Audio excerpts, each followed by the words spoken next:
रहे हैं भारतीय विज्ञान प्रसार के प्रिंसिपल साइंटिस्ट निमिष कपूर से। इनसे बातचीत की है रेणु चतुर्वेदी ने। श्रोताओं, कोविड-19 से हम सब संघर्ष कर रहे हैं, सब अपने अपने ढंग से कुछ प्रयास कर रहे हैं, गतिविधियां चल रही हैं।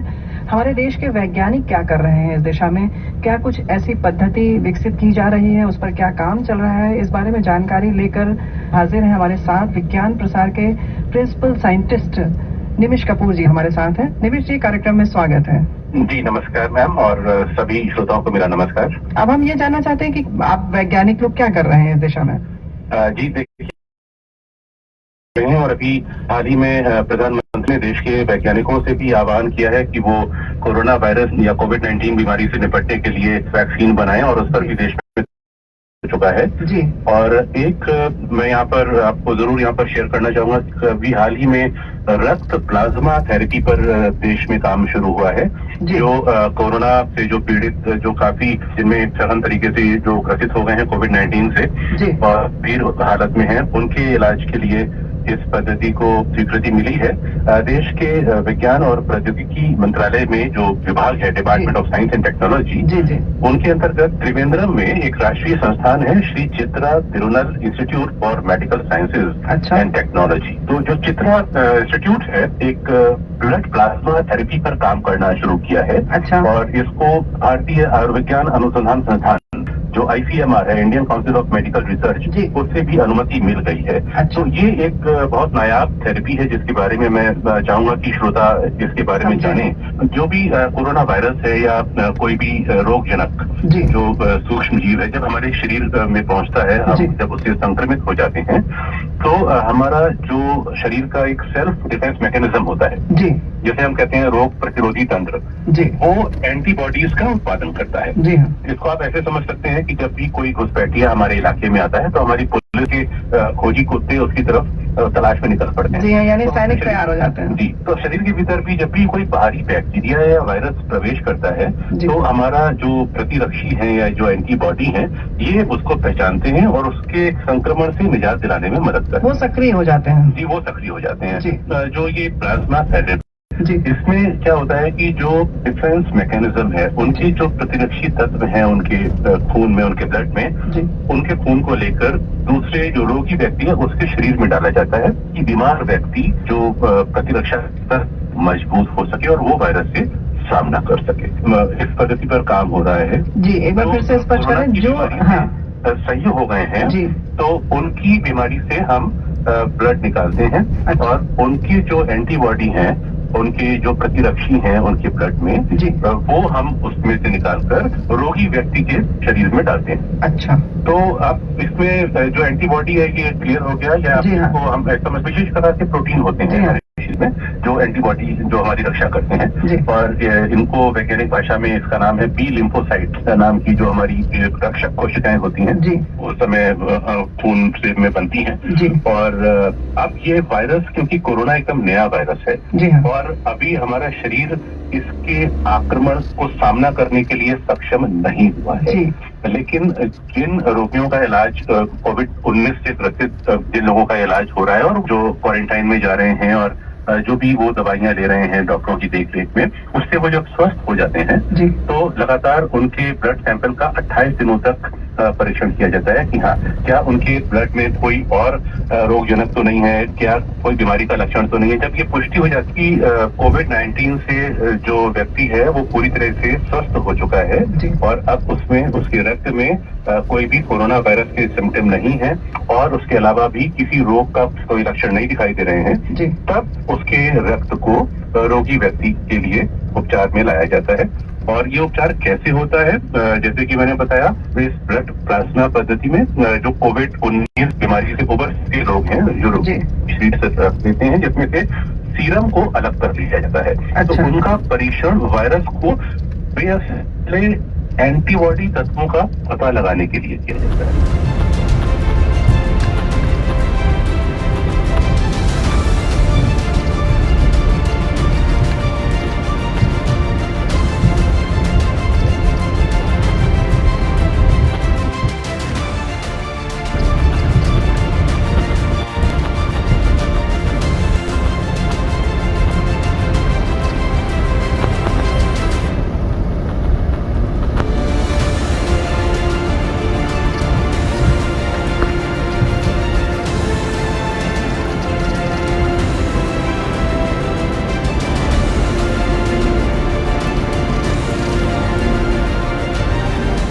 महल उदास और गलियां सूनी, चुप चुप हैं दीवारें।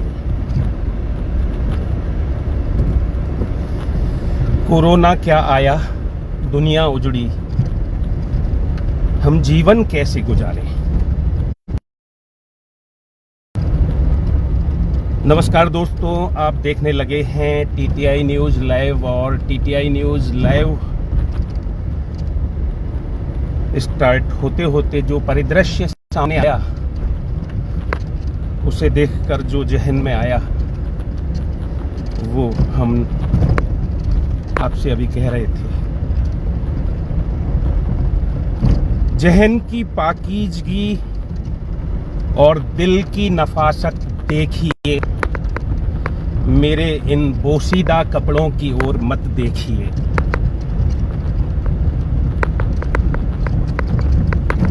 आज चारों ओर एक ही मुद्दा है, एक ही मसला है।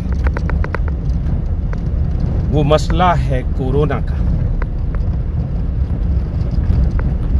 मसला ये आम है अगर कुछ तो वो है कोरोना। मसला एक खास है तो वो है कोरोना।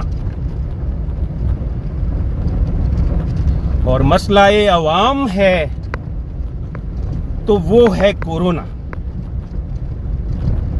एक मसला और आ गया है, वो मसला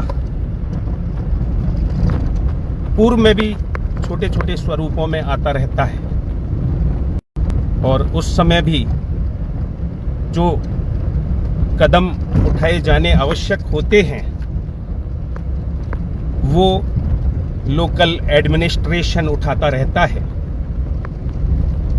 समय समय पर लोगों को बताता रहता है, चेताता रहता है, लेकिन बावजूद इसके मजबूर हैं लोग, निकल आते हैं घरों से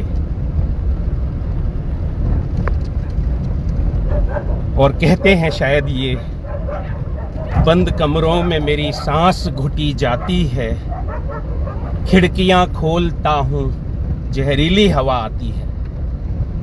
तो उनके लिए तो एडमिनिस्ट्रेशन की जो मशीनरी है वो जहर के समान है।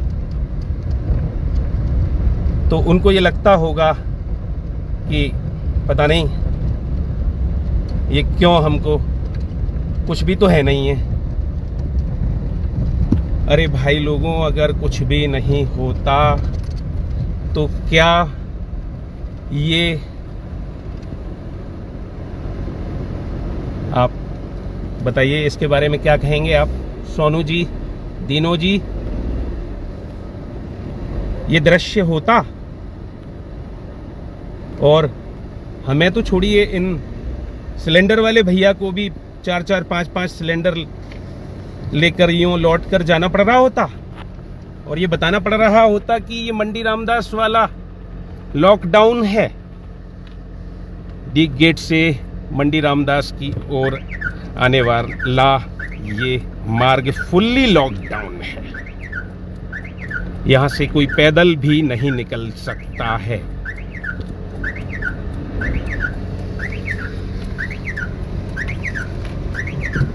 और अब हम आपको वापस लिए चलते हैं।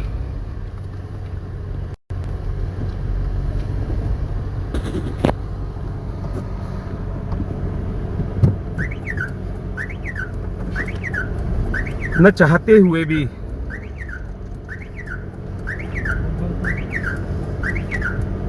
आ ही जाते हैं कुछ अल्फाज। हम आशावादी हैं, पॉजिटिव माइंडेड हैं, तो हमेशा हर चीज में पॉजिटिविटी तलाशते हैं। लेकिन फिर भी कुछ हालात जब सामने आते हैं, वो जब अंतर मन को सताते हैं और फिर स्थान भी जब ऐसा हो, मथुरा के मशहूर शायर जो अब गोविंद नगर रेलवे क्रॉसिंग के पास रहते हैं, जिनका अभी एक संग्रह का विमोचन हुआ था भरतपुर गेट स्थित अग्रवाल धर्मशाला में। डॉक्टर महेंद्र सक्सेना हुमा, वो पहले यहीं रहा करते थे, इसी मंडी रामदास इलाके में रहा करते थे, जहाँ पर कि ये मिलन उत्सव है आजकल। और उत्सव कैसा है आप देख सकते हैं। यहीं पर बैराकपुरा है वहाँ पर, और हम सक्सेना साहब की बात कर रहे थे और उनकी पंक्तियां याद आ रही थी। मायूसियां समेट कर सारे जहान की, जब कुछ न बन सका तो मेरा दिल बना दिया।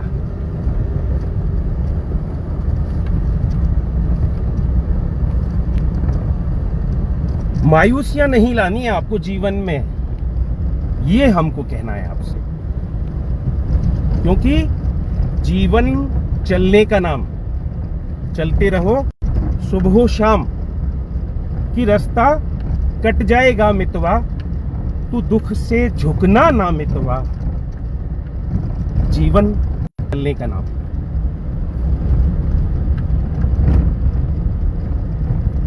कच्ची सड़क का क्या कंडीशन है, अंकित जी पूछ रहे हैं। कच्ची सड़क का कंडीशन क्या है?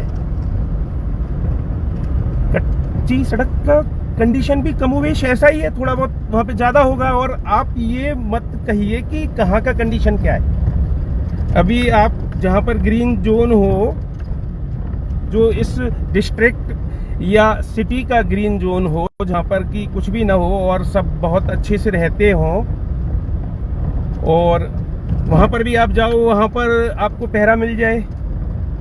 वहां पे लॉकडाउन लोगों ने अपना खुद लगा रखा है। जो तमाम पॉश कॉलोनियां हैं, ये आपके गोवर्धन चौराहे से आगे की जमुना धाम, राधापुरम आदि, इनमें लोग अपने इतने अवेयर हैं कि इन्होंने, और कॉलोनियों की बात नहीं कर रहे हम, मोहल्लों की भी बात कर रहे हैं, तो मोहल्लों में भी लॉकडाउन मोहल्लेदारों ने भी लगा रखा है। और वे कोई सरकार से बंधे हुए तो है नहीं है, उन्होंने अपने क्षेत्र के रक्षण के लिए लॉकडाउन कर रखा है। और लॉकडाउन में अभी यहाँ पर जो हमें चौक के चौराहे पर दृश्य दिखाई दे रहा है, वो आपके सामने है। ये देखिए, हवा में लठ घुमाते हुए नजर आ रहे हैं। यहाँ पर मच्छर भी नहीं है मारने को, और इनको पता नहीं है। ये देखिए, ये बेचारे अभिषेक हैं, और ये इतना पुलिस के साथ इतना रम गए हैं कि पुलिस का ये ख्याल रखते हैं। हम भी इनका ख्याल रखते हैं। और अभिषेक ठीक ठाक, कुशल मंगल, आप बड़ा डिस्टेंस मेंटेन कर रहे हो, वेरी नाइस। थोड़ा सा कोई कष्ट तो नहीं है ना, और कष्ट हो तो उसको थोड़ा सा सहना है। बिल्कुल बिल्कुल बिल्कुल, यही टाइम है कष्ट होने का, और यही कहना है जी कि कोरोना से दूर रहना है, लड़ना है। लड़ना है, सही है। ठीक है, थैंक यू वेरी मच। तो ये देखिए, यहाँ पर पुलिस फोर्स भी अपनी ड्यूटी का निर्वहन करते हुए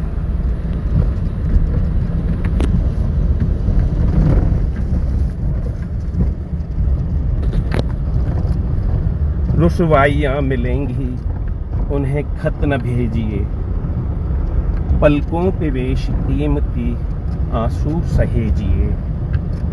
लहरों के चोट लग न जाए, मैंने इसलिए फेंका ही नहीं एक भी कंकर उछाल कर।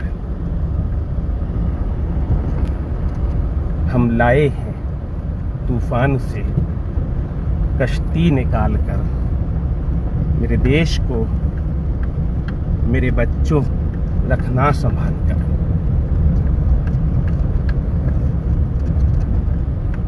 ये अपील ये देश कर रहा है।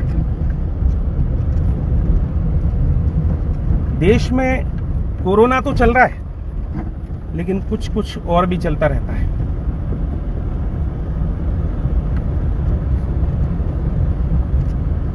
राजनीति न चले, ऐसा कैसे हो सकता है? वो भी चलती रहती है, क्योंकि राजनीति ही तो देश को चलाती है और तभी ही तो वो राज करने की नीति कहलाती है। और उसमें भी कई बार फंस जाते हैं निरीह प्राणी भी।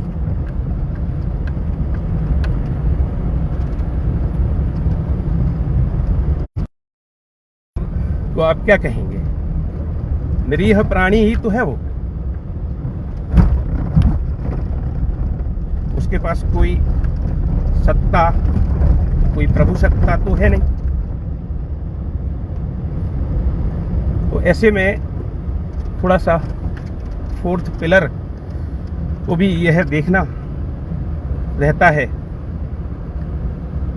कि आपका अपना विवेचन क्या रहता है। और हम तो फोर्थ पिलर उसी को मानते हैं जिसकी अपनी कोई विचारधारा नहीं है।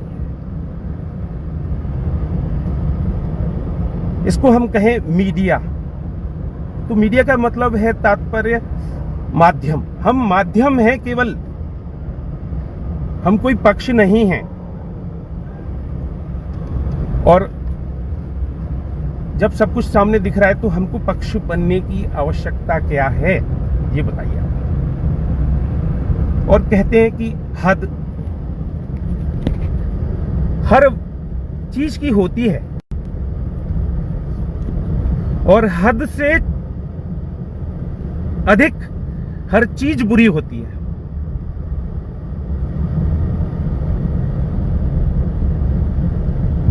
यहां पर भी तो हदें ही नियत की गई हैं। और क्या किया गया है कि आपको घरों के अंदर रहना है, तो घरों के अंदर रहना है। अगर कोई प्रॉब्लम है तो उसको आपको मशीनरी से कहना है। मशीनरी लगातार प्रयत्नशील है, सक्रिय है। आप देख सकते हैं यहाँ वहाँ जहाँ तहाँ गाड़ियाँ मिल रही हैं और लोग अब कहाँ मिल रहे हैं। सड़कें खाली पड़ी हैं, रास्ते सूने पड़े हैं।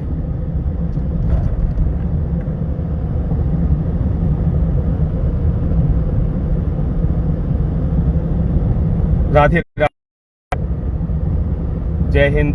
जब कुछ नहीं सूझता है तो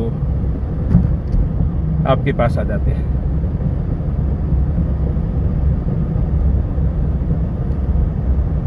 चंद घड़ियां निशात की चुनकर मुद्दतों महवे आस रहता हूं। तुझसे मिलना खुशी की बात सही, तुझसे मिलके उदास रहता हूं।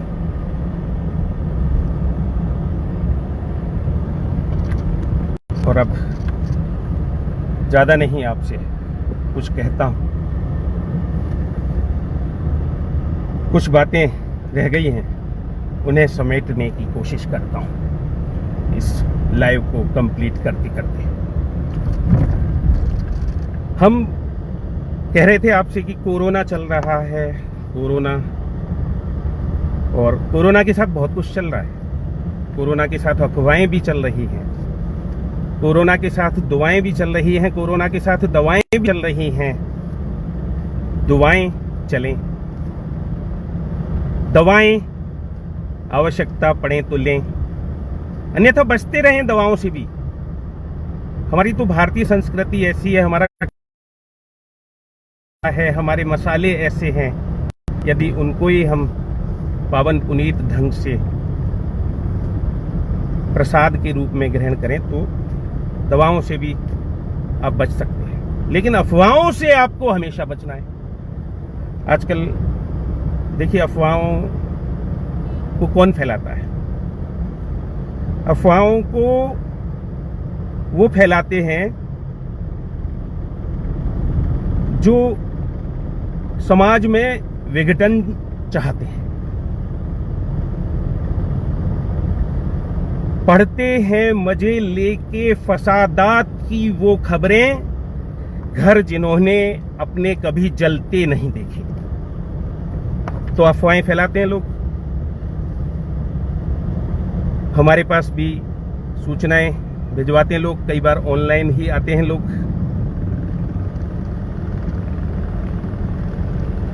यहां कोरोना मिल गया, वहां कोरोना मिल गया। अरे भाई, तो आप धैर्य धारण करो ना। नाउ नाउ बाल कितने जजमान सामने आए। और अगर कोई स्टेटमेंट नहीं आए तो बार बार सक्षम अधिकारी को परेशान करो ना।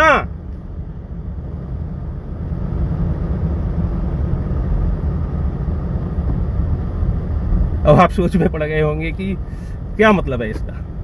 हमारे भाई लोग भी सोच रहे होंगे कि भाई जानकारी तो लेनी पड़ेगी। हम ये करें कि जानकारी तो देनी पड़ेगी। कब तक एडमिनिस्ट्रेशन या सक्षम प्राधिकारी किसी चीज को छुपा सकता है? अरे लेकिन एक आपका भी दायित्व है कि थोड़ा सा वेट कर लें, वो भी तो परीक्षण कर लें।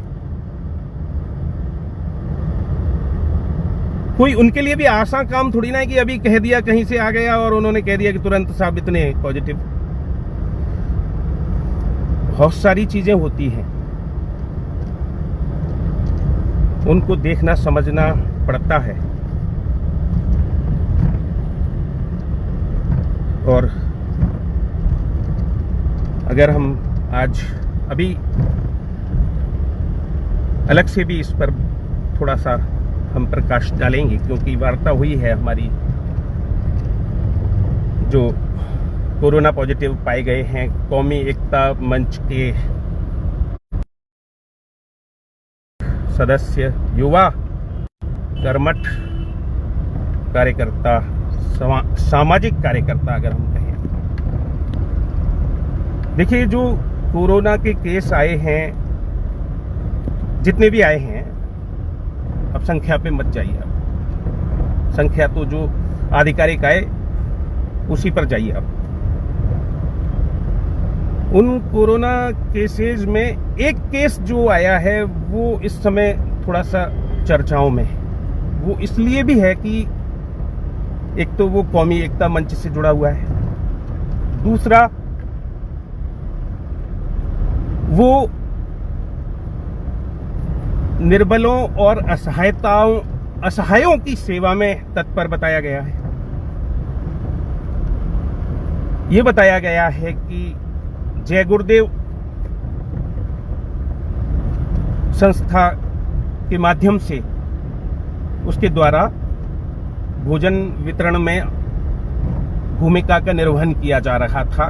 गरीबों और असहायों तक भोजन का वितरण कराने में उसके द्वारा भूमिका निभाई जा रही थी। तो उसकी सिस्टर से भी हमारी बात हुई है। सिस्टर ने वहाँ जहाँ उनको रखा गया है वृंदावन में, वहाँ की दशा का वर्णन किया। बिलख भी पड़ी हैं वे, और हमने उन्हें ढांढस भी बंधाया है, जितना हो सका समझाया है।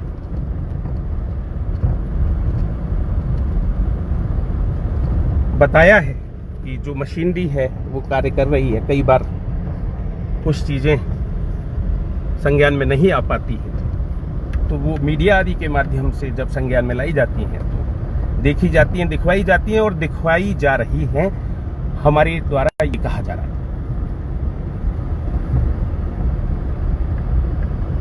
तो वो भी एक चर्चा हो गई। और बाकी ये है कि अफवाहों पर नहीं जाना है और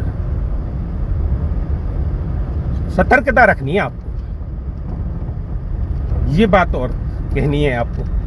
बाकी सब कुछ तो आप देख सुन ही रहे हैं। ब्रिटेन में वैक्सीन भी बन गई बताई जा रही है, उसका परीक्षण भी शुरू हो गया बताया जा रहा है। और जब ये हमारे द्वारा कई बार लोगों को बताया जा रहा है तो उनका जो भाव है कुछ इस तरह का नजर आया जा रहा है चेहरे के भाव आ जाते हैं ना। कई बार आपने कोई बात कही तो उनके चेहरे पर क्या भाव आए। तो जैसे उनसे कहा कि आप चिंता मत करो, थोड़े दिन और एहतियात बरतो, और अब तो वैक्सीन भी बन गई है और एक डोज ली, कोरोना खत्म। तो उनके चेहरे पर भाव आते हैं कुछ इस तरह के कि अरे साहब वैक्सीन बन गई है, दवाई बन गई है, आए जब हम खाए जब तो। अरे भाई वैक्सीन तो ब्रिटेन में बन गई है कोरोना की, और संजीवनी बूटी कहां से लक्ष्मण जी के लिए हनुमान जी लेकर गए थे।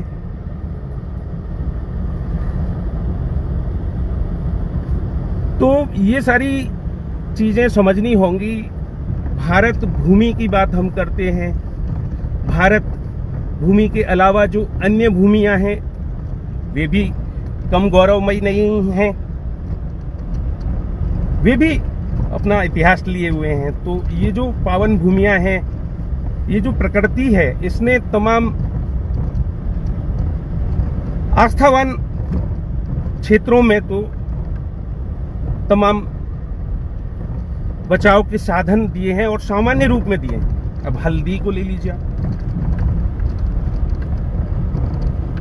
हल्दी के बारे में ये बताया जाता है, शुद्ध हल्दी, जरा सी खालिश हल्दी, और अगर गुनगुने पानी में, पीने लायक पानी में, गर्म में दिन में 1-2 बार चल दी तो कैंसर का सफाया हो जाता है। लेकिन ऐसे जो उपाय बताए जाते हैं, जो नुस्खे बताए जाते हैं, उनके साथ प्रामाणिकता भी बहुत जरूरी है। एक इसीलिए तो कहा जाता है कि जो प्रामाणिक लोग हैं उनके वर्जनों के अनुसार चलिए। अब लॉकडाउन में भी या अन्य व्यवस्थाओं में भी हम प्रामाणिक वर्जनों की ओर जाते हैं। तो इसलिए वैक्सीन अगर ब्रिटेन में बन गई है तो यहाँ पर पहले से ही प्रकृति ने बहुत सारी वैक्सीनें हमको प्रदान कर रखी हैं। उनका ध्यान धरें आप और योग करें आप। योग भगाए रोग। और जिंदगी के बारे में क्या कहें, अभी एक गायिका आई थी, उनका एक गाना है, वो हमसे आज तक याद नहीं हुआ, नंबर गिन्नी चल रही है ये वे, कुछ ऐसे वो हैं। आई थी रागिनी। तो रागिनी जब आई छाता में संस्कृति यूनिवर्सिटी में, तो उन्होंने जब गाई वो, तो बाद में हमसे जब वो बतियाई तो हमको जो याद आई, हमने वो वहाँ पर अपना उनसे इंटरव्यू में बोली कि जिंदगी एक रागिनी है, गुनगुनाते रहिए, मुश्किलें हो लाख, मुस्कुराते रहिए। और कुछ रह गया है, यह है कि सुन के तेरी पुकार, संग चलने को यार, तेरे कोई हो न हो तैयार, तू हिम्मत न हार, फकीरा चल चला चल, फकीरा चल चला चल। और अब आज के इस TTI न्यूज़ लाइव को यहीं पर विराम। आपको सादर प्रणाम, बहुत बहुत प्रणाम। अभी जो कुछ आपने कहा, सुना है, जो लिखा है, उसको अभी हम पढ़ेंगे और उस पर अमल करेंगे। जो कुछ हमसे हो सकेगा हम अवश्य करेंगे। और आपसे बहुत कुछ कह दिया, अब ज़्यादा कुछ नहीं कहेंगे। इतना तो फिर भी कहेंगे कि आपका बहुत बहुत आभार, बहुत बहुत आभार, पुनः पुनः बारंबार आपका मैं हूँ शुक्रगुजार। Thank you very much. Have a good day, have a great day, have a nice day.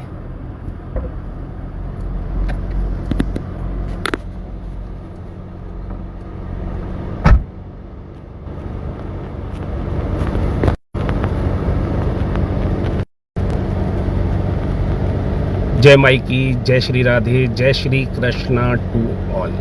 Heartiest thanks to all well wishers